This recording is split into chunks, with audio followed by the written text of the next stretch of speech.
যাকে জনপ্রতিনিধি বানাবেন, উনি যা ভালো কাজ করবে তার সওয়াব একটা আপনি পাবেন।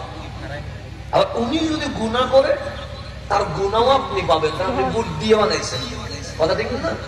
কেউ এখন কি বলবেন?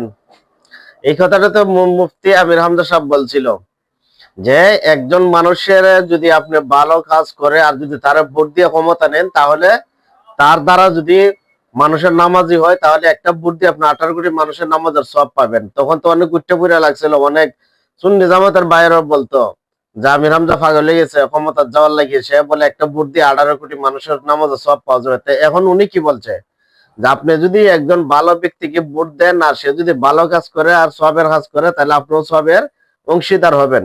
আর যদি সে খারাপ কাজ করে তাহলে আপনিও সে খারাপ কাজের অংশীদার হবেন। হ্যাঁ, এটাতে আমিও একমত। কারণ চোর যখন চুরি করে, তখন যে চুরি করছে এবং তার মালটা যে কিনছে, দুজনই সমান অপরাধী।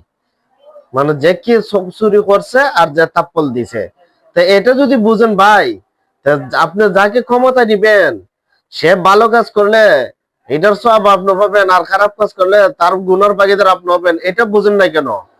এখন আপনারাই বলেন, এই হুজুরের কথা আর আমির হামজার কথা, এখানে কি কোনো ডিফারেন্স আছে?